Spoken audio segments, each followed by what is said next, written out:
You're listening to Affected by Altitude, a Colorado Rockies podcast for and by Rockies fans on Rocky Mountain Rooftop.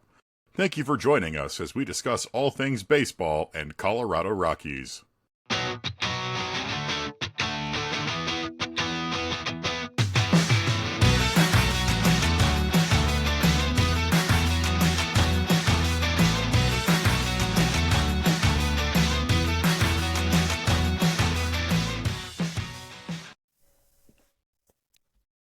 My ugly shaven face. This is my ugly non-shaven face. 2, 1. Hello, everybody. Welcome to another edition of Affected by Altitude, a Colorado Rockies podcast, part of the Rocky Mountain Rooftop Network, a proud affiliate of the Fans First Sports Network. I'm your host, Skyler Timmons.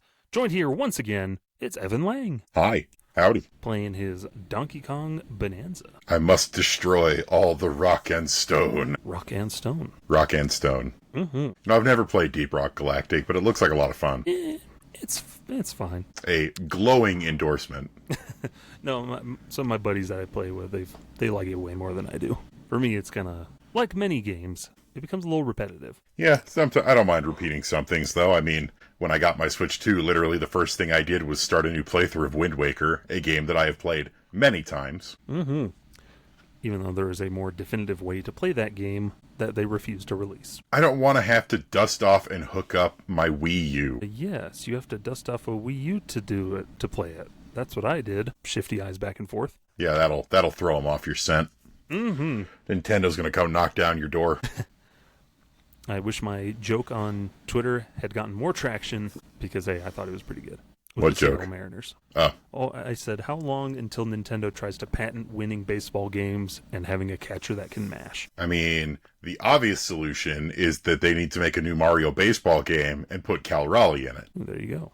Big dumper. No, Evan, you need another tennis game. That's what we want here. The Mario tennis. The Mario tennis games are fun, but give us a new Mario baseball game. No. You're going to get re-releases of 20-year-old games and new Mario tennis. Because that's what you deserve. And the last Mario baseball game is still imprisoned on the Wii U. Mm-hmm. Same as, like, Metroid Prime 4 is coming out soon, allegedly. And it's coming out in December. Allegedly. And Not allegedly, it's coming out in December. Allegedly. But the only way... It is allegedly. It has a release date.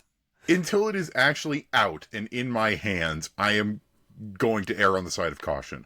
But the original trilogy, the Prime trilogy, they only re-released the first game, and the actual Prime trilogy is still stuck on the Wii U. Hey, they've got 3 months. But I don't believe that they're going to do it. Yeah, but they still got 3 months. But they're not going to do it. They still got 3 months. And I have 3 months to become an actual respected member of society. Will I do it? No, probably not. Anywho's, we're not here to talk about Metroid Prime, which comes out December 4th, 2025. Allegedly. Nope, it's not allegedly. But we're here to talk about the Rockies, and, well, Evan, you know a team that has beaten the allegations and will not allegedly be the worst team in baseball history? It's the Colorado Rockies. They did it. Hooray! I mean, they might allegedly still be one of the worst teams in the history of baseball. Not by this particular metric, which is they will not have the worst 162 game record in the history of the league. Yeah, they were tied with the Chicago White Sox, the 2024 White Sox. Rockies managed their 42nd win. It finally came on Friday against the Los Angeles Angels. So they take that 42nd win. They will not be the worst in baseball history or in the modern era since 1900. So they've beaten that, fortunately, and with their win on Sunday as well. They still, though, with their loss on Saturday, will not be able to win 50 games, making them the fifth team since the implementation of 162-game season. They'll be the fifth team to not reach 50 wins in a season, but still worse. And unfortunately, Evan, I believe it's still going to be the worst record in the National League history in the modern era. So it's not all of baseball, but the Rockies do own the worst National League record. So, ta-da! And honestly, there's a real chance that the win on Sunday was the last time the Rockies win in the 2025. Yeah. They're about to embark on a 6-game road trip for the final 6 games of the season, and they are going to the West Coast, where they regularly struggle, for 3 games against the Seattle Mariners, who are red hot, and 3 games to the San Francisco Giants, who are also playing pretty well recently. And both of those teams, the Rockies. Both of those teams still have something left to fight for, and the Rockies do not, other than playing spoiler. There's a real chance that 43 is the last win of the year. Yeah, very much so. And, it's surprising because, they'd hoped that maybe they could have gotten more during this final homestand at Coors Field. So, yeah, they won't have the worst record in baseball modern era. And they closed out their season at Coors Field, Evan, on Sunday. Managed to win it on a high note with a victory over the Angels. Took 2 of 3 from them. But it was also after getting swept by the Marlins. And really, what we wanted to boil this segment down to him was just the Rockies at Coors Field this year. Obviously, they have more wins at home. Still, they are nowhere. Coors Field is nowhere near the advantage it needs to be for the Colorado Rockies anymore. And it felt like Coors Field also suffered from a awful 2025, as the rest of the roster did. It wasn't a kind place to them. The Rockies were not a very good home team this year. They have some numbers where they were okay. Ironically enough, for the season, they have, as of right now, the 3rd best batting average in the league at home. Great. But batting average is fairly empty. They have a decent on-base percentage at home. But what it really boils down to is they just didn't win at home. And, when you've got a losing record both at home and away, and it's not particularly close, can you really consider that a home field advantage? Because, yes, the Rockies had, on paper, some fairly solid numbers in the grand scheme of things. They're slightly above league average for home runs at home and general offense at home. Like I said, batting average, on-base percentage, slugging.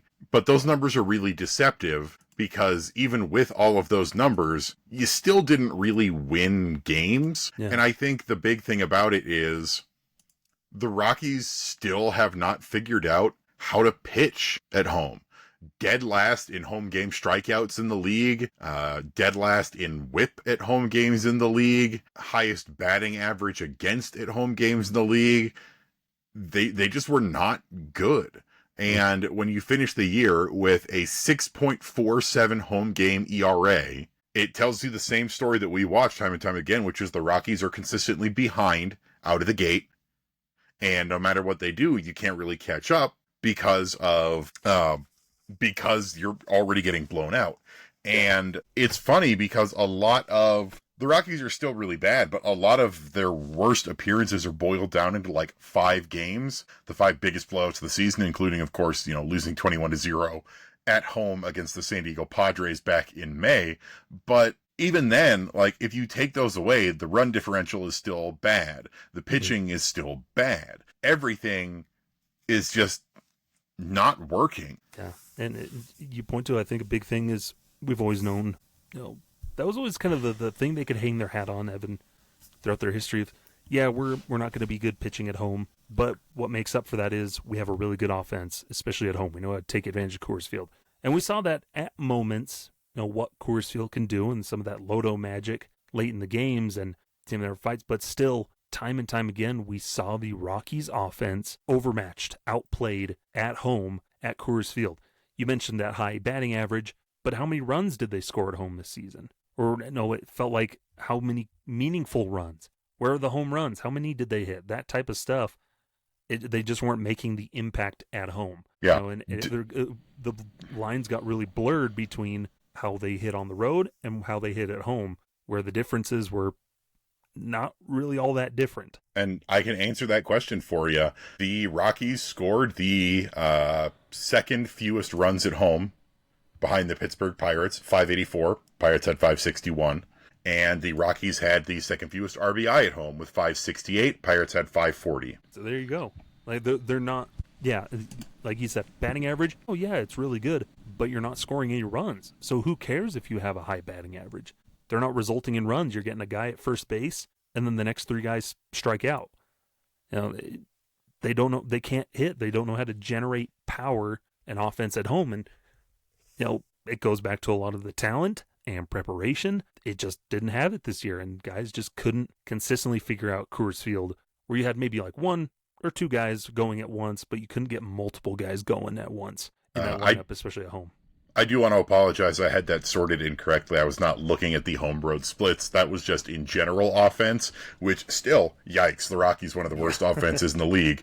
The Rockies numerically are above league average in terms of runs and RBIs scored at home. But a big thing that I think, sort of to cover my butt after that gigantic gaffe, whoops. Let's look at the fact that the Rockies only hit 86 home runs at home, and the pitching staff gave up a league highest 131. Mm-hmm. So, over 50 more home runs given up than they actually hit.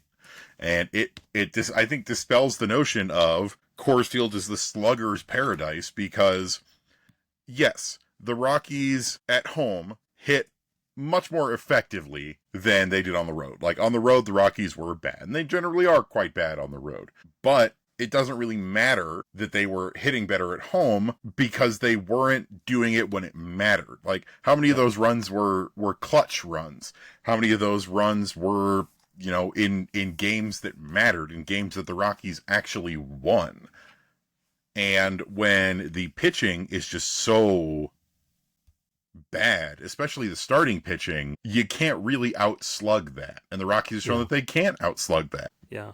And I feel like a way that I was just thinking of, and that kind of piqued my mind, is that whatever success the Rockies did find at home, it felt like more into that stigma of guys that were finding the success at Coors Field. It was because of the dimensions they were benefiting from Coors Field. And I hate to kind of think like that, but that's what it felt like a lot of the time, because it was such night and day, where a guy could make some contact. Oh, he's going to get some more bloop hits at home than he was on the road.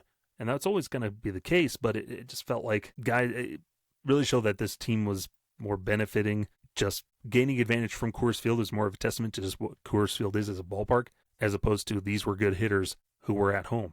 Because that was always the argument. We were like, yeah, Todd Helton, Nolan Arenado, a lot of these guys, they didn't benefit because they were at Coors Field. Like, Coors Field didn't make them. They made Coors Field because they're legit good hitters. Whereas this year, Rockies had a lot of bad hitters. And so Coors Field kind of made them at home. Like, Mickey Moniak hit better at home. It's nothing against Mickey. He's a good player. He's shown history, but he really benefited from Coors Field. But he still had those severe home road splits. Yeah.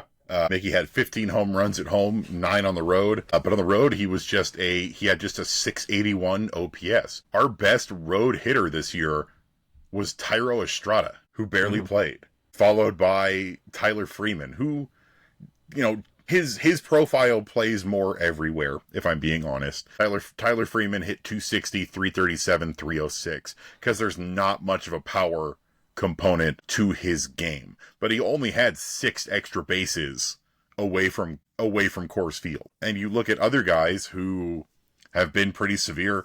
Brenton Doyle's managed to turn his season around, but his home road splits are rough. Tovar's are rough. All of these guys, their home road splits are pretty painful. The majority of the team hit, below 250 on the road, and we have a bunch of people, if you're looking at everybody who got a chance on the roster this year, hitting well below 200. Yeah. It's kind of that, when the teams were hitting really good at home, there's going to be the aggression on the road, but it was still bad, but it didn't always feel as severe. But as we've seen that over the last several years, where this team is bad offensively at Coors Field, this hitter's paradise, supposedly, when they're struggling so bad at home, and then it gets even worse on the road. And so if they want to crawl themselves out, they have to take advantage of Coors Field again. Get guys whose profiles will work there, who can make contact, who can hit for power. Get that good mix. We saw those inklings of it, which is awesome to see. But I think when they're bad at home, it gets even worse on the road. Yeah, and that's the eternal problem of, yes, you need to solve, quote unquote, solve Coors Field, but at the same time, you only play half of your games there. You need to be able to win on the road, and the Rockies were putrid on the road. Yeah, they've been putrid on the road for several years and everything, so you got to make Coors Field your home advantage again, and I think that when it's a good, comfortable place, it can help you. I'm a big proponent of it. Then it can help them on the road. I agree, but it's just, what do you do about it? And it boils back to, honestly, how much of a complete overhaul this team needs in terms of how they think, in terms of what they do in every regard, in terms of scouting, drafting, player development.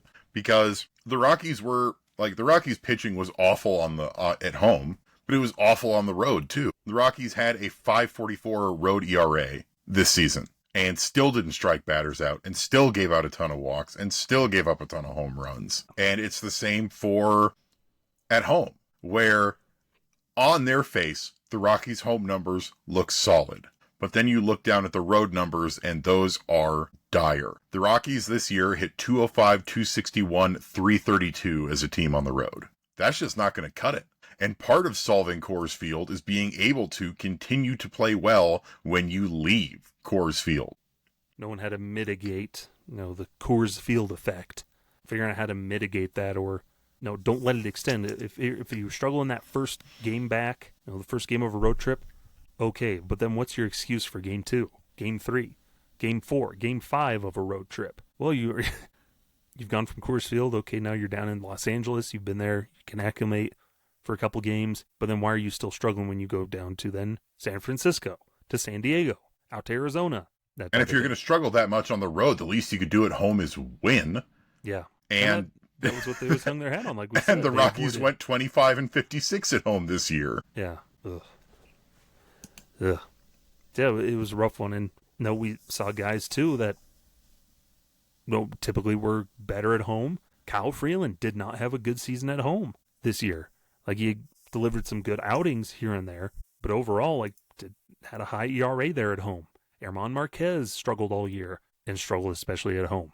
Chase Dollander, that we've talked about, struggled immensely at Coors Field. So even guys who profiled well or had experience at Coors Field, they were still getting battered and bashed. And so it's just, like you're saying, a complete overhaul of what are they doing to prep guys to combat Coors Field, to attack hitters. Do they just need better talent? Do they need better? Is it just talent? Is it just a talent problem? Is it just a front office problem? It's looking at all those aspects and figuring it out. And there are some guys who deserve shout-outs for having pretty good seasons at Coors. But the problem is, none of them are the starting pitching, and that's been the big problem this year. Yeah. Victor Vodnik, in 26 Coors Field appearances, had 7 saves and a .133 ERA. That's fantastic. But it gets so overshadowed by how much everyone else was struggling, because Victor Vodnik is one of just 2 guys that finished the season with the Rockies with an ERA below 4 at Coors Field. It's him and it's Jimmy Herget at 3.15. Mm-hmm. Everybody else is 4 or higher. And you go down to the starting pitching, and it's rough. Kyle Freeland, 575. Germán, 598. Antonio Senzatela, 626. You get the guys like Chase Dollander at 998. Carson Palmquist, 1069. McCade Brown only made 3 starts at Coors Field, but had an ERA of 11.17 in those 3 starts. Bradley Blaylock, in 7 Coors Field appearances, 6 starts, 12.27. That's just not going to work. No. And it goes back to the thing. Is it a talent problem? Is it a organization problem? No, it's a little bit of both, probably. Well, not probably. It is. No, it absolutely is. Because the problem is, some of these pitchers were also bad on the road. Germán, Germán had a worse ERA on the road than he did at home. And that's still really bad. Yeah. It's the guys who played well at home also played well on the road. The guys who did not struggled in each location. Yeah. And then you have Chase Dollander, who's the weird, really struggled at home, but then wasn't too bad on the road. Yeah, arguably one of our best pitchers on the road. Jimmy Herget was fabulous on the road. Juan Mejia, also really good on the road, a 1.69 ERA in 22 appearances so far. And then it's funny because you look at Victor Vodnik, who's been very good on the road, and at home his numbers are on the road his numbers are a lot more mediocre. He had a 4.84 ERA. Oh, yeah. So it's just, I would just love, if I had the ability to, if I just had those powers, Evan, to put as many just good players on the Rockies, like take some of the stars of the game and just put them onto the Rockies team and just see what happens with their season. do they face the same effects as the current roster does? Like, what happens if you take all the, like, a Paul Skeens and all those guys, just some of the game's best all-stars, put them onto this team and see what they can do over a full year? No, maybe can help solve that question of talent and, give Rockies a path to, well, here's how you do it. You just get really good players. But of course, that's hard to do. It's just frustrating. It's been such a frustrating year of at home or on the road. Nothing really seems to go right. Yeah. And I know we'll wrap up this segment before we have a fun little thing here, but found it interesting that Patrick Saunders of the Denver Post writing about, Coors Field is a character of its own, and its biggest draw is just be the best bar in Denver. A place to come hang out, and fans know that. They come and hang out to drink and hang out with their friends and all this, have a good time on a good evening, enjoy the views and the vibes. And, Saunders talks about that in some of the interviews in an article he had in the Denver Post, where someone's like, yeah, I've come like several times, and I don't know whether they won or lost. I just kind of came to hang out. This young 21-year-old girl. But I found it interesting, though, Evan.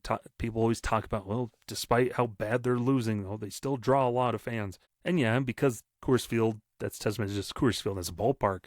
But the fact, this is the first time since like 2007 or so that the Rockies will average less than 30,000 fans at Coors Field this year per game. There's been a slight decline, despite being still a big draw in the attendance numbers race. Incrementally, Rockies fans, I would say themselves, are not going to games. Yeah. Because they're sick of how bad it is to go. And, Patrick talked to two guys, or, a couple that were there. And the guy's like, yeah, it's hard to convince my wife to come to more games because the Rockies only have like a 40% chance of winning. It's hard to find games they could come and maybe win. My friends that are not diehard Rockies fans, more casual fans, they don't want to come. Yeah. Unless there's like a giveaway or a cool item or some kind of draw, like it's another team that they really like and don't really get to see that are coming to play the Rockies. Like, say, the Texas Rangers or the Seattle Mariners coming to town. It's, that's my team and I never get to see them. So I'll go to this one with you. Or, a bobblehead. I love bobbleheads. I'll go get a bobblehead with you. But the two bobbleheads they have this year. Exactly. And the giveaways are pretty few and far between.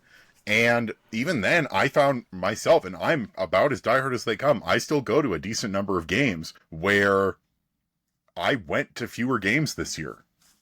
I was frustrated because the one game of this home series, this final home series of the year that I went to, they lost. They got shut out. Mm-hmm. And the one really big thing of that game that happened was that I saw Mike Trout hit his 400th home run in person. Yeah. And that's what people came to see. That's pretty neat. Like, I'll give you that. It was cool to witness history like that. But there was a lot of red in that crowd. Yeah. There's usually a lot of blue or orange or other colors of red or whatever poopy brown that the Padres are wearing. Really, the only two teams that I did not see an overwhelming visiting fan base for when they came to Colorado were the White Sox and the Pirates. Yeah. Because those two teams stink too. So yeah, I love Coors Field, great place, but Rockies got a lot of work to do to. Yeah, just imagine how full you could get that ballpark if the Rockies were actually good. Not even World Series good, just competitive. Yeah, because you look at what do the Nuggets and Avalanche do over at Ball Arena, what do the Broncos do? Better teams, and those places are packed by the hometown fans. Where you, as a player, you feel it. When they're crying out against LeBron and yelling about how Malone was his daddy, type of thing. Yeah, that's the thing. Is that all these other teams, they win. Yeah, and that's not something but they win games. Yeah, but how many, like the MLB TV put out the numbers that you could look up of like what your overall record was when watching Rockies games this year. And let me pull mine up really quick. Yeah, I was looking mine up. I saw mine today, and it was as of yesterday.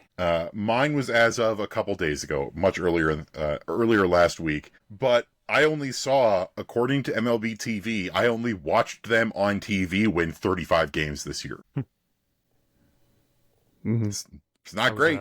I was at about 20 something. And at games I went to in person this year, I'm pretty sure they only won about 3 of them. Oh, never mind. 39 and 104. I feel like mine isn't registering some of the games I watch because I've watched pretty much almost every game this year, and it said I only watched 112, so I don't really know how that works, to be honest, but I watched the Rockies lose a lot this year. Yeah, they're not great, but anyway, they got to figure out home. Fun stuff, but we'll see you next year at Coors Field. Rest easy and enjoy having Paul McCartney come next month and people playing golf. I will miss Coors Field. I always do. I was talking with the fellas at the Authentics booth when I was at the game yesterday, and I said it's so dumb because, and pretty much everyone agrees with this, we're all at the point where it's like, thank goodness this season is finally over. Thank goodness it's finally done. But I know that in 2 weeks, I'm going to be moping around the house going, oh, I miss going to baseball games. I miss Rockies baseball. Because because I have a sickness deep inside of my heart. Because there's something wrong with me. Yeah, no, I'm going to enjoy not having to watch that until March or April. Ugh. Anyways, this segment ran a little long, but hey, that's okay. Because we got something special for you. When we come back, we're going to be joined by a very special guest. And if you're watching the video version, we'll look completely different as well. So stay tuned. We've got a special Rooftop Mingle interview with one Sterlin Thompson of the Albuquerque Isotopes. So stick around. We'll be right back here on Affected by Altitude. Hello and welcome to a very special Rooftop Mingle on Affected by Altitude, part of Rocky Mountain Rooftop, a proud affiliate of the Fans First Sports Network.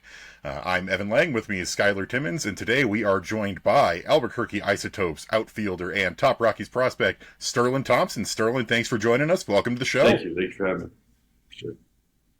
Sure. Jump right into here. Sterlin, it's been a pretty great season for you here in Albuquerque.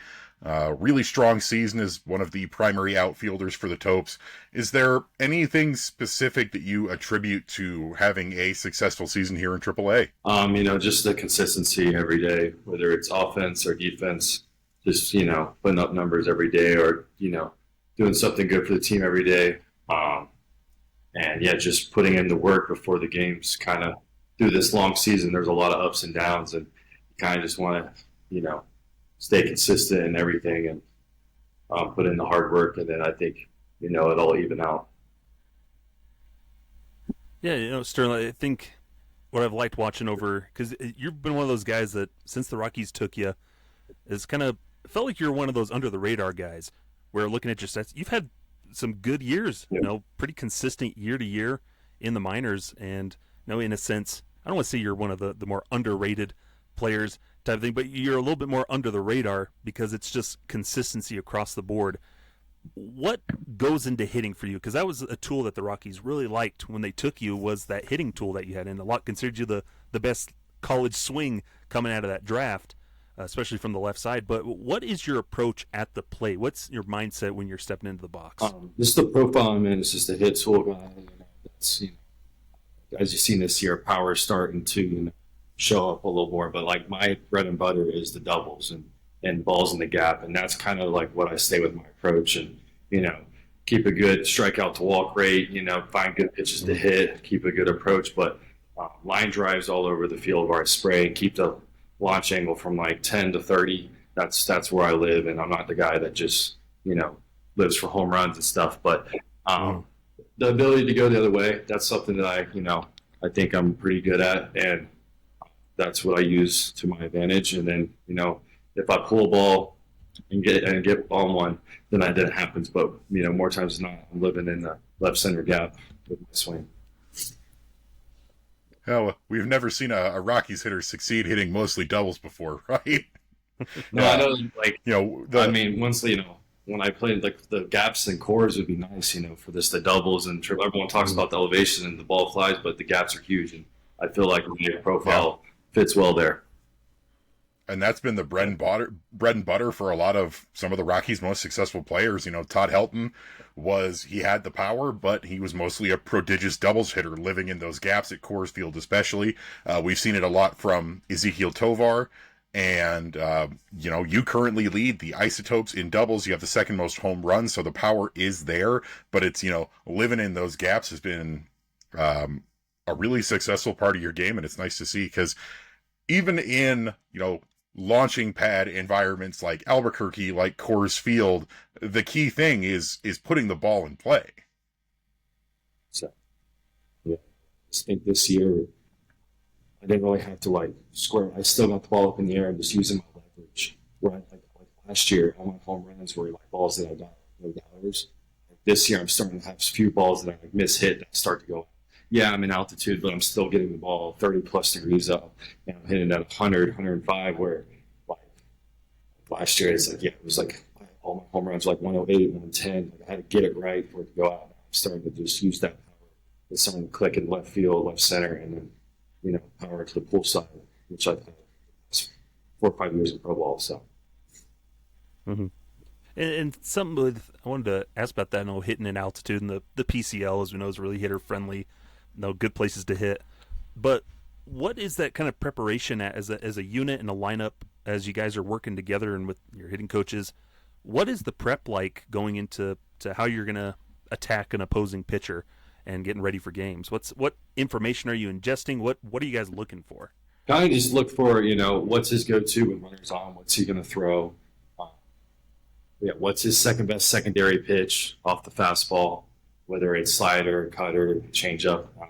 And you just kind of want to eliminate one of his pitches that he doesn't really locate in the zone. And you I personally like to sit on like the fastball, go off the fastball, and then if it's slider, and if he has slider change, just kind of look the middle part of the field and like get the inside corner of the plate. I usually don't really like to, they can have the inside part, and then I'm going to drive middle in to middle away, and that's like what I go to when I look at the picture. And then they have their plan, and sometimes they play to their strengths, and then sometimes they're playing to my weaknesses, and that's another thing. I have to figure out like each team's different. Some teams play to strengths, and then you got a team that's just going to my strength or my weaknesses, whether it's chasing high or back foot sliders. So they'll take a guy, like he's not really a back foot slider guy, but if you chase a lot of back foot slider, they're going to come at you through the weaknesses. So that's kind of each throughout the season, just finding which team results to that team. It's kind of the ever evolving puzzle or chess match throughout the year, especially when you're facing the same guys in the PCL again and again and again.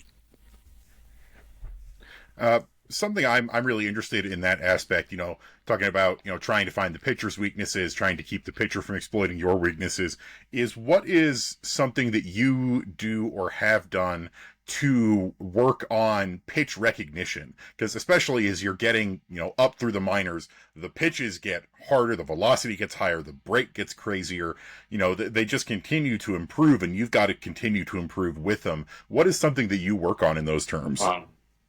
Just machine work. A lot of just, I put myself in a harder environment where the ball's moving in quicker. So that kind of slows down the baseball in the games. But there's no better tool than the game itself. Like the more games we play, the more ABs you get. That's where you just get real comfortable. You start laying off some of the nasty pitches that, start middle and then they fade off the plate. But yeah, I just think the machine work and then the foam balls off the machine, those go a little harder, and that just kind of emulates the game. And if you can go into the game and feel a little more relaxed and seeing the ball better, that's huge. So, and before the game, it's not like I'm raking off the machine, but it's more of just a pitch recognition drill. If you're just put the machine to just 85 miles per hour, you're kind of just, it's pointless. You got to kind of ramp it up and kind of go harder than what you're going to be seeing in the game. Mm-hmm. And Sterlin, and I mean, it's the best compliment that I can, that the way that you're talking and the way you approach the game, it reminds me a lot of Charlie Blackmon, Rockies legend, and just that sort of where it was a lot of the same, reading the interviews of the same types of things that you're talking about, of learning the pitch recognition, that good work off the machines, and how huge that is. And I'm sure you've had opportunities to talk to Charlie plenty, but has he been able to share some advice with you as a fellow lefty? Yeah, no, in spring training, he has a little bit. He had this 10-second rule where each pitch, it's like he battles per pitch. The best one, you battle is the first pitch, and then you work on the next pitch, and it's just that 10-second rule where you focus and forget, and then each pitch is big, and instead of just letting that last pitch carry on into the next pitch. I think that's something that I really took from him. And yeah, just his whole profile as hitter matches up well. He's a doubles home run guy. And yeah, I really like the way he goes about his business when he played. And then now he's assistant to the GM. Now he's coming in more and giving more advice to the guys. And it's been a great piece, and it's great knowing him. Has he shared any like hair and beard tips either for you guys? Nah.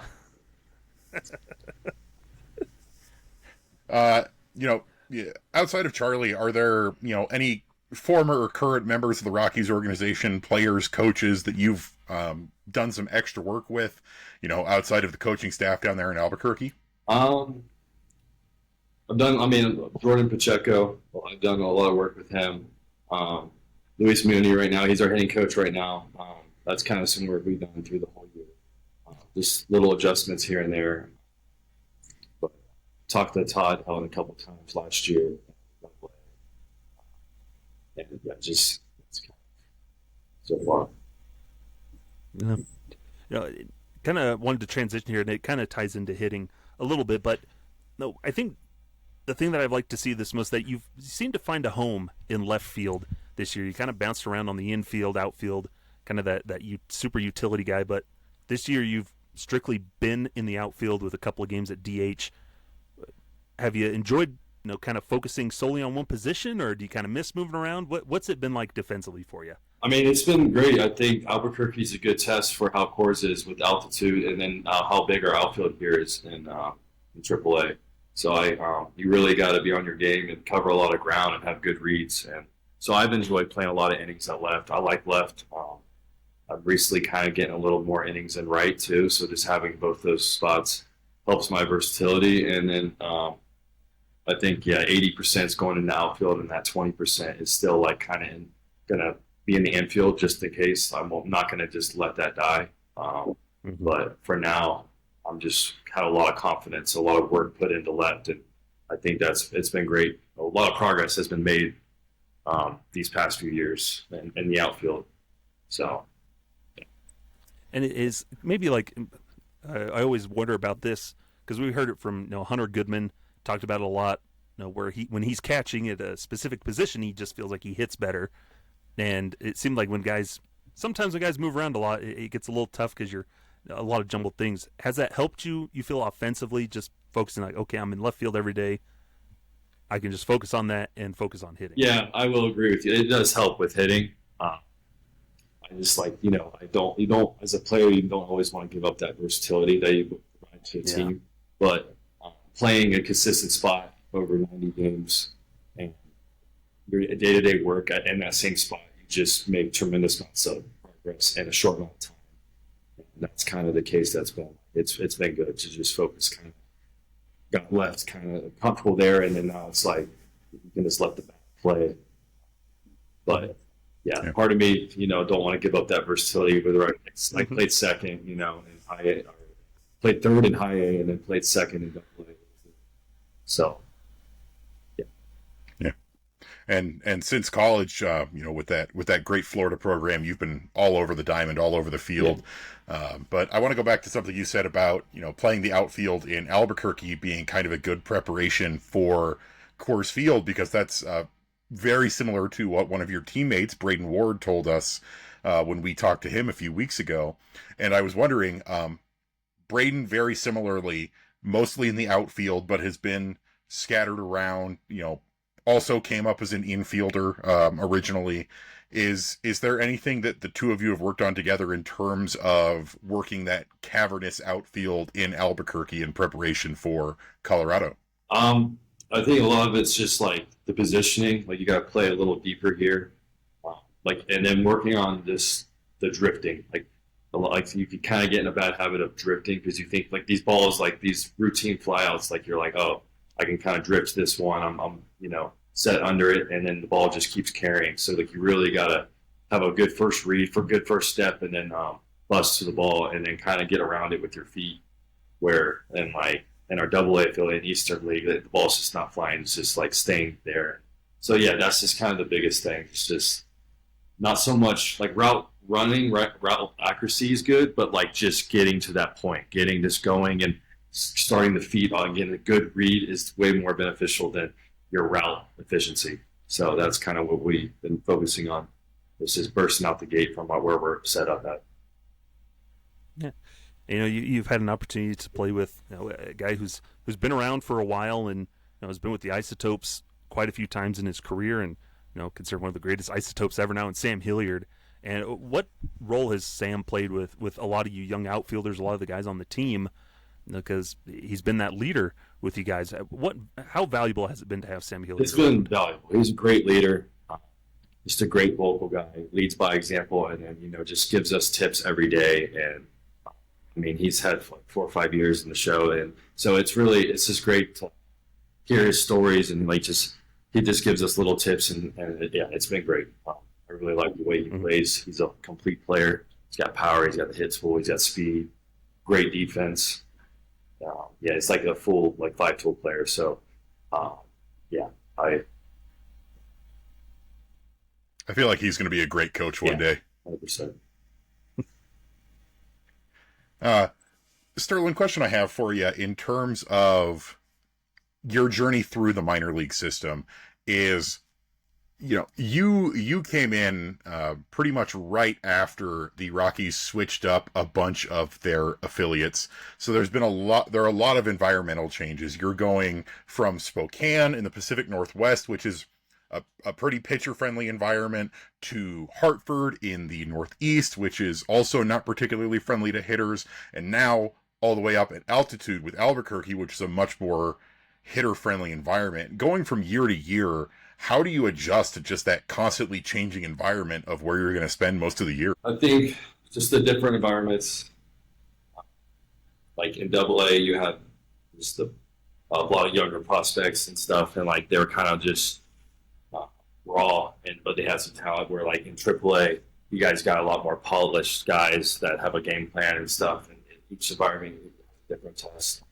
And AAA, you're flying out every day. You're going to sea level, to altitude, and the ball kind of changes week to week.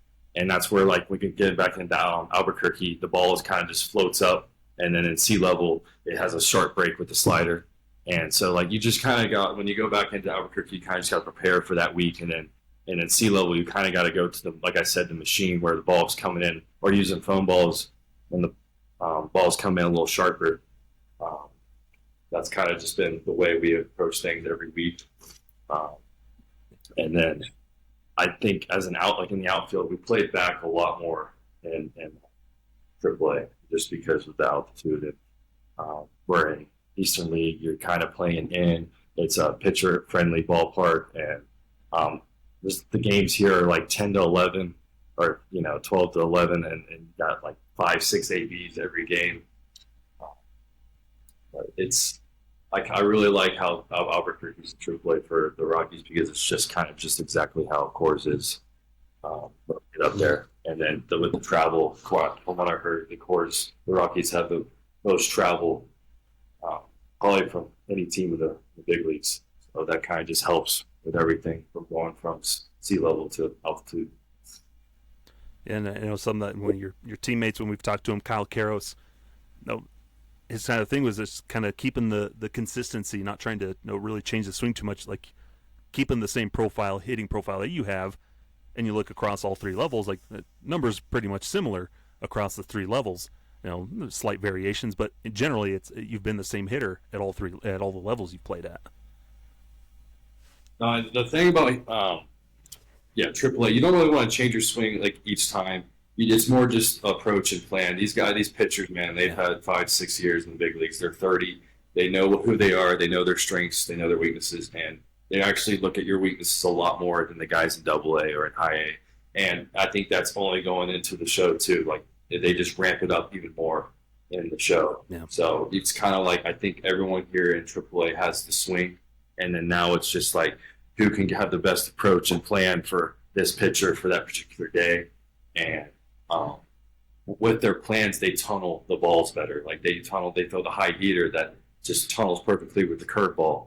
They have a plan, and so when you're doing well, they really replicate their plan so much where you can really, I think, ambush a lot more in this league, where you kind of know they're not going to change it. And you see a guy more than once, and that's, he's not going to change his strengths. And I think a lot of guys rely on their strengths all these years of being in the show. They're coming down. They're not going to really pitch to these minor league guys to these hitters' weaknesses. They're like, no, I got my stuff. My stuff plays, and I'm going to come right at you. And that's where, if you have a good approach and a plan, you can really, slug. Yeah. Sterlin, last real serious question here as we start to wrap this up. Obviously the AAA season about to end at time of recording. Tomorrow is the last day of the season. The Rockies will be wrapping up soon as well. I don't want to put words in your mouth, but the goal next year probably is going to be try and break camp with the big league team if you can. But overall, my question for you is, what is something that you, as both a person and a player, want to bring to the Rockies organization, especially an organization that has been struggling so much over the last few years? I just, want to bring to the org, like, just that consistent player, that can help out the team, lead by example, or just be that vocal guy. Just help a guy out, if they're struggling, and just being, and then as a player, just be that full, complete player. Just be that 5-tool player that shows up every day and, going to go put up a good fight and, be the great fielder, great hitter. And that's kind of what I want to do. It would be nice. I think we got a good wave coming in, and, in the next few years, we're going to win. We're going to win a lot more games with this group we have rising up. So I kind of want to, have a good atmosphere in the locker, in the clubhouse. I think that's a big thing, and I'm really looking forward to these next few years. So yeah, and we look forward to having you up there too. 100%. Yeah. Couple very quick, more lighthearted questions to wrap things up here. You mentioned the clubhouse. Who would you say? Question we've made a habit of asking people. You're in a desert island situation. And you got to pick one teammate who you think gives you the best chances of surviving. Who do you pick? In AAA or like through the whole org? Through the whole org, fine. Best chances of surviving. I think I've been asked this. I think last time I said Romo, Drew Romo. I feel like he's always aware of his stuff, and he knows what to do, and he doesn't panic as much, but. Let's see. I'm gonna go with Caros. I think Caros, he's another guy that's got his stuff together. He's a very calm guy. I think through chaos, or when things aren't going crazy, he still keeps it even keeled. And I think if we were lost in an island, he would kind of not panic and freak out, and he would get out of the island in no time. So. I think we've had some people say they would not take care of specifically for the opposite reasons. You just don't want the guy that panics, So through baseball, if you see, I don't know, I feel like the way he goes about his business, he's very mature with it too. So yeah. Okay, real quick, who was your guy growing up? Who's the guy that you tried to model your game after, or the guy that you idolized growing up? Oh, there's a lot of them, but I've always liked Corey Seager. I actually grew up playing short, in high school, but I just loved his swing and the way he plays the game, how he just leads by example, and I think I like his tall left-handed shortstop. That's kind of my profile in the swing, and that's kind of what the player I like, and just watching him in the playoffs with the Dodgers and then with the Rangers, yeah. Yeah. Awesome. Well, Sterlin, we're going to go ahead and wrap things up here. Want to thank you so much for joining us. Really appreciate it, especially, game coming up here in the next few hours, last game of the season tomorrow. But we really appreciate you taking the time to come talk with us today. I appreciate it, guys. Thank you. All righty. Have a great off season too. Yeah. Congratulations on a great season. Thank you. Appreciate it. All righty. So this has been a Rooftop Mingle with Albuquerque Isotopes and Colorado Rockies prospect outfielder Sterlin Thompson. Thank you so much for joining us, and we will catch you next time. Welcome back here to Affected by Altitude. Hope folks enjoyed that Rooftop Mingle. Evan, Sterlin Thompson, good dude on his shoulders. Nice, quiet. He's a kind of a soft-spoken individual. I did not know that he wore glasses. Yeah, that was a surprise when he walked Hey, in. he walks in with glasses. I'm like, did not know that. That was neat. But yeah, huge shout out to Sterlin for joining us. Huge shout out, might as well just do this now really quick. Huge shout out to all of the guys in our minor league system who help accommodate us with getting these interviews. Forrest down in Albuquerque, Bud in Spokane, and Tim in Fresno. You guys are all awesome. Thank you so much for all of your help this season. Yeah, and also Corey with the Rockies front office as well. That is true. Our Our man Corey, hoping to lean on him a little bit during the Arizona Fall League as well, which is coming up. But the Rockies and their minor league affiliates have a lot of really great PR guys that we are very, what's the word I'm looking for? It's a good thing that we get to work with them on a regular basis. Very fortunate. That's the word. Thank you. Fortunate. Yeah, and like we were saying, kind of to dovetail I off write our first professionally. Dovetail off our first segment, where Sterlin Thompson is the guy that kind of fits that mold of what we're talking about, of a guy whose stuff can play home and away if you just keep a consistent approach and everything. The power's there, but it's about getting good contact and getting the ball into the gaps. Yeah, and his batting average and on base was lower that year in Double-A. It was still pretty good for where he was playing at. He had a great season that year. Yeah. But yeah, we were great for Sterlin, and best of luck to him. Hope to see him. Look forward to seeing him in camp in spring training. That'll be fun. Yeah. Hopefully there's going to be a spot for him because we have so many outfielders. Yeah. It'll be a fun one. But Evan, speaking of things that we'd like to see in the coming future, like you mentioned, final week of the regular season coming up as the Rockies head out to Seattle, take on the Mariners for 3 games starting on Tuesday, and then they will finish the year in San Francisco against the Giants. Like you mentioned, probably not going to be the best week. A lot of good teams. The Mariners playing well. Giants always play well against the Rockies.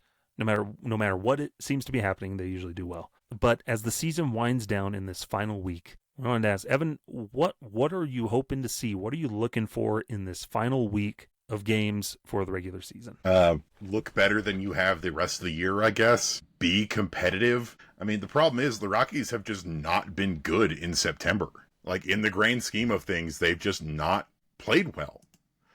And that needs to change. Where in September they're 4-15, and that's one of the worst months they've had of any season, any month this season. Where in April and May they both only won 4 games. So I would like to see them at least snatch a couple more.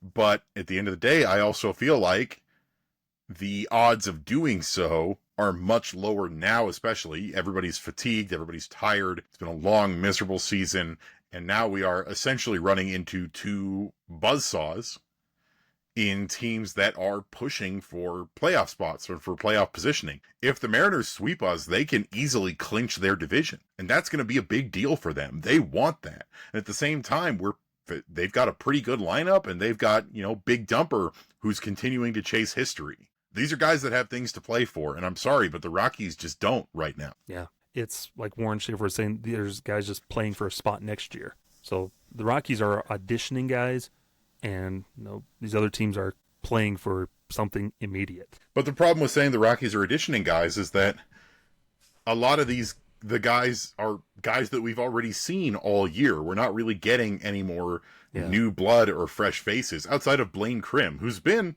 admittedly, a delight so far. I have really enjoyed what Blaine Crim has brought to the Rockies over the last few weeks. But can you really say that Blaine Crim, who's going to be 29 next year, is, going to be a key player for the future of this organization? Yeah.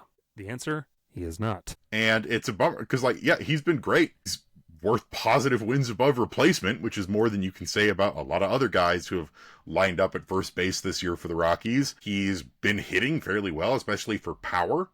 Since he joined the Rockies, he's got, 4 home runs? Mm-hmm. Defense at first base is perfectly cromulent.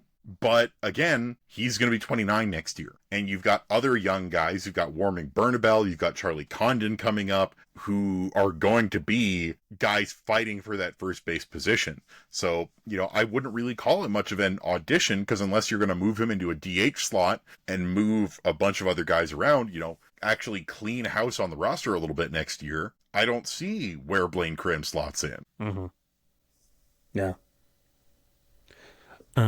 Yeah, it's kind of a big thing. Just seeing guys, it's like we're saying, that's kind of what this whole season is a lot of guys just getting the extended looks, like proving that they can hang around and see what they can do next year. But Evan, kind of shift gears, here's something that I really want to see, and I'm sure it'll happen, but for a lot of guys, it's seeing them finish on a high note. So a Brenton Doyle, Ezekiel Tovar, I'd like to see them just finish the week on a strong note, have 1, 2, or have like a really strong series against one of these teams. And it's going to be tough. These are going to be tough environments. So it's going to be tough across the board for the offense, just the caliber of teams that they're playing and where they're playing them and all that we just talked about. It would be nice to just see a lot of the more aged guys like a Tovar and Doyle finish on a high note, because it's been such a rough year for both of them. Yeah.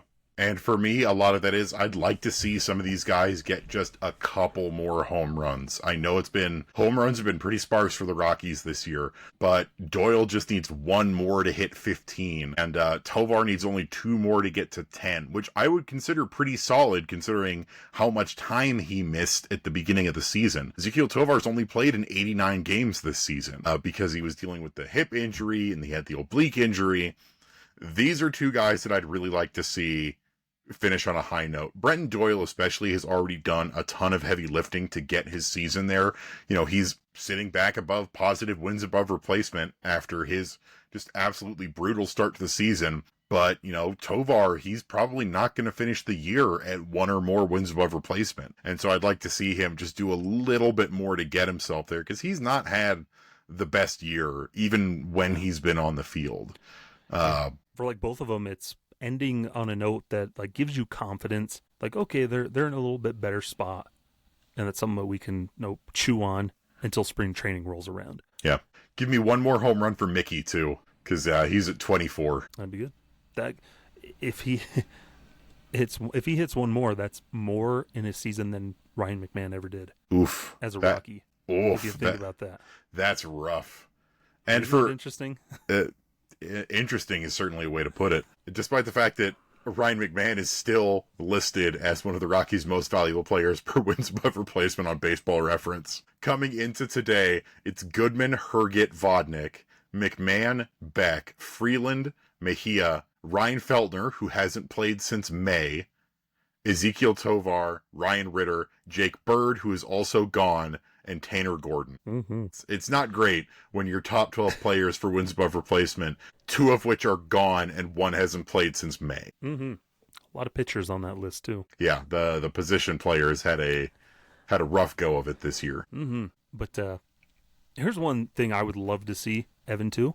Of course, I'd love to see Jordan Beck pop off 5 home runs and get 1 more stolen base so he has a 2020 season. Oh, that would be so good. The home run part's probably not going to happen, but he just needs 1 more to get 20 stolen bases, and I think that's just a nice cap to just the season that he's had, where it hasn't been big and flashy, but overall, it's been a solid year for Jordan Beck. Yeah. Quietly has been very solid this year.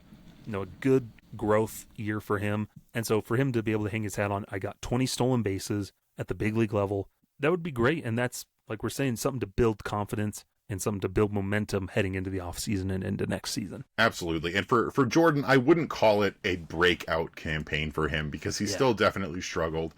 And again, he's not quite been the player that we expected him to be.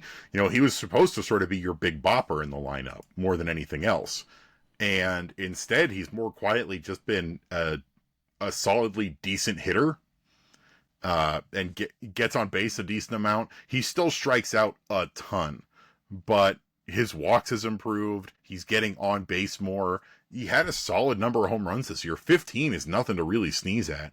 And the stolen base component. And for him, for Tyler Freeman, and for Brenton Doyle, 20 stolen bases is all within reach for all 3 of those guys. And that would be really nice to see. Yeah, that'd be awesome.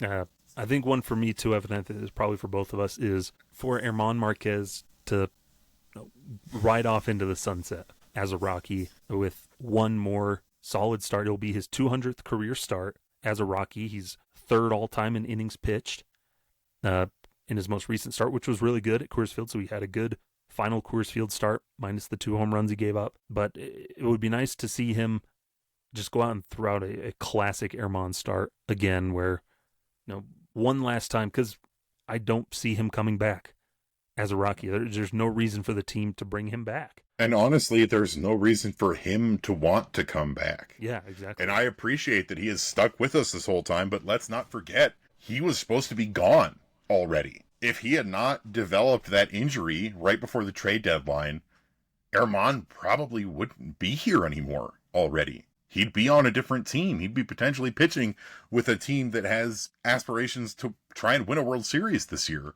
And it's one of those things where we've discussed it at length. It's been discussed elsewhere. But throughout his career, the Rockies haven't really done him any favors in terms of helping him develop, in terms of his pitch arsenal, in terms of just his overall performances. He's struggled, but he's also never really been put by the team in a position to succeed.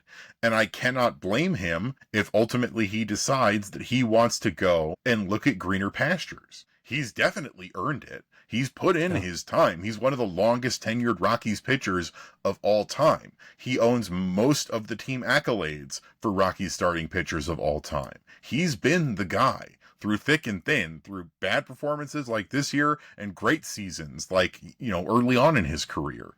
And I will miss him very, very much. I love Germán. He's one of my favorite Rockies of all time. But like you said, I don't see any reason for him to be here next year. Yeah. The team where you are, like, if you love someone, you let them go. And, like you said, it'd just be nice to see Germán go out there, do his thing one last time in a Rockies uniform. Applaud that, celebrate it. Yeah. And then, let that start 200 be a big one for him. Yeah. And the team go out with a win. You want all those things, but yeah, just go out and just do his thing would be great to see. And it's kind of the tail end of the same thing with a lot of those other guys that maybe aren't impending free agents, but then it's the younger guys. Like we're saying, you just want to see these young guys get a chance and finish on a high note and show, hey, I belong here next year. I deserve a shot. Because a lot of them haven't quite done that. Tanner Gordon has, as of late. We need more stuff like that. Yeah, like poor Bradley Blaylock. He'll probably get one more start, but man, this is not a season he's going to look back fondly on. He'll look fondly at that little stretch of time when he was really good. He'll look fondly on the fact that it's over, finally. One thing that we briefly touch on here really quick, because I know this episode may be running a little longer. Darn you, Rooftop Mingles. But it was your decision to put the mingle in this episode. Don't look at me. Shh, don't tell them that. But one thing I would like to see, Evan, is give Drew Romo a start. Let him play a full game. Yeah, that's been really frustrating is, they brought him up with the roster expansion. They said, he's here to learn. But I just don't get how you learn without playing, especially if, there's a non-zero chance that the Rockies have already decided that maybe Drew Romo's not the guy anymore, especially with the season that Hunter Goodman has had. But even then, you are playing for nothing. You have 6 games left. No matter what you do, you're still one of the worst teams in baseball history. Mm-hmm. Put Drew Romo behind the plate. You've talked at length about how Hunter Goodman is carrying this heavy workload of catching so much. So let Goody DH for the next 6 games. And then you can switch out, Romo and Braxton Fulford as needed. Because here's the thing is, you brought up Braxton Fulford too, and he's not played that much. So why not give Drew Romo at least some reps? He's appeared in 2 games? 3 games since he came back up? 3 strikeouts. All of them like little pinch hits. And he's only donned the catcher's gear once. Yeah. Yeah, and I know everybody made a big stink about his lobs back to the pitcher, and he understood the problem. Everybody knew it, but it was then it was Bud Black and Mike Redmond that kind of laid it on him, like, you got to figure this out. And I think the organization took that from those 2 guys, and it was really a disservice, I think, to Romo and how they've handled him, because we've talked to him. You look at what he does down in AAA, and it's good solid. He had a good solid year.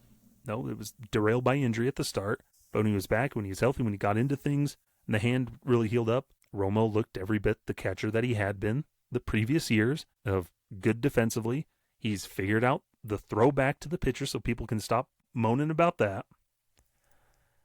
And he's the best catcher by far of those three that we've talked about. He's the best defensively catcher. And he had a good defensive season down in Albuquerque. It's really frustrating because I get that you need your catchers to hit as well, and Goodman has been an astounding hitter this year. But while he has improved throughout the season, he has a weaker arm, and his throws from home plate to second base for controlling the run game have not been that good this year. And Goodman's done a lot right.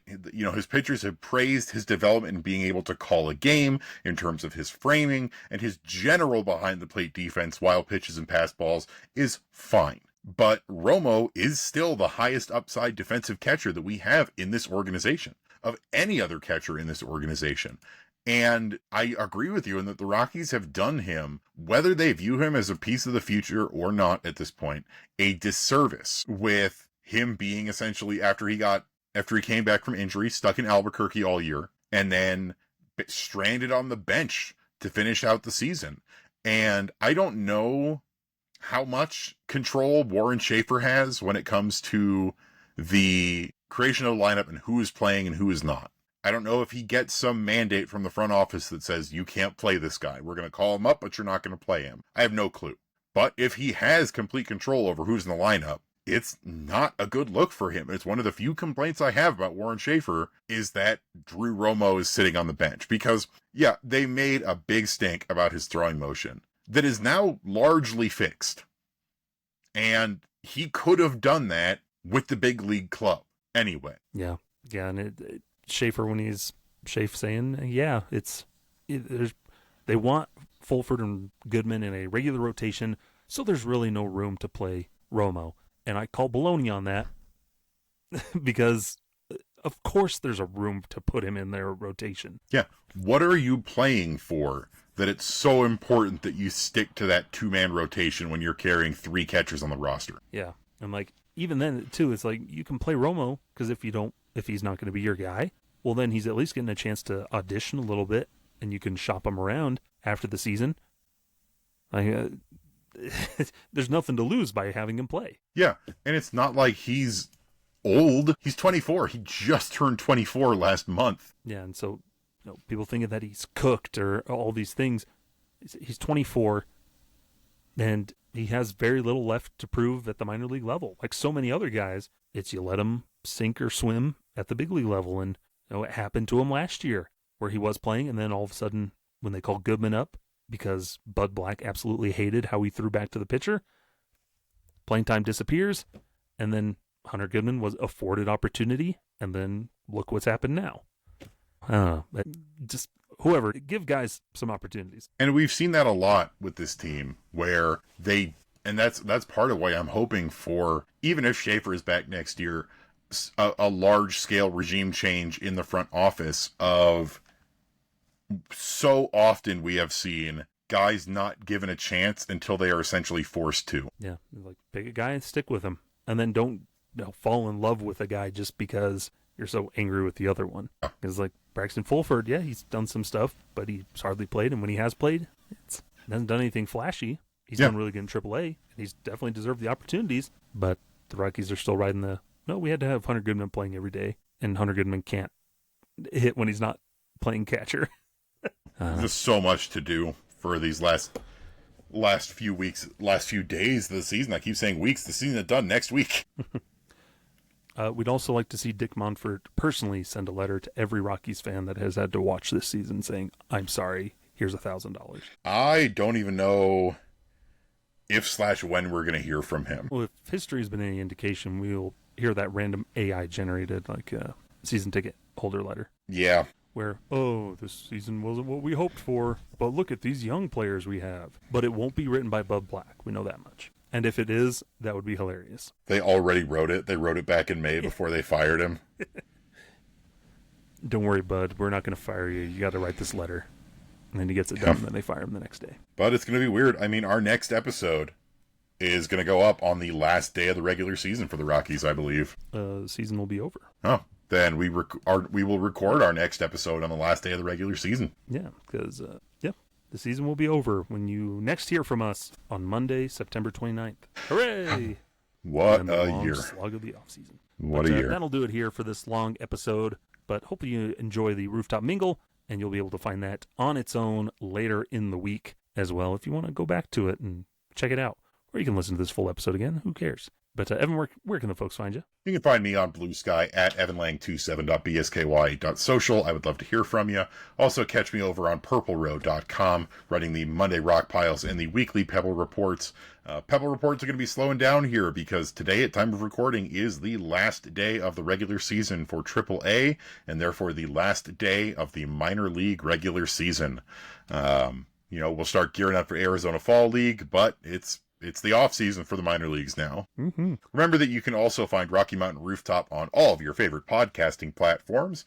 If it's got podcasts, we're probably on it. And that'll be things like Apple Podcasts and Spotify and iHeartRadio and every place that you like to listen to podcasts. You can also find Rocky Mountain Rooftop on pretty much every social media platform at Rocky Mountain Rooftop. That's at ROCKYMTN Rooftop. And that includes YouTube, where you can catch the video versions of our show. Yeah, and see all the random stuff that keeps popping up in my background. You can find me over on Twitter at Skyler Timmons or on Blue Sky stimmons13.psky.social and writing over at purpleroad.com, Wednesday Rock Piles, as well as writing random stuff over for fans for sportsnetwork.com. Stick with us as off season's right around the corner for us, and let us know what you'd like to see us do during the off season. Is figure out extra content and whatnot. Maybe we'll do live streams of me playing out of the park baseball and we try to refix the Colorado Rockies at some point. I don't know. Plenty of stuff to figure out. To refix implies that they were ever fixed to begin with. Mm-hmm. Well, it's like they were fixed for a brief second and then the tail grew back. Just like Goku when he was a kid. Anyways, that'll do it here for this one. The Colorado Rockies were dropped on their head as a child and they forgot everything.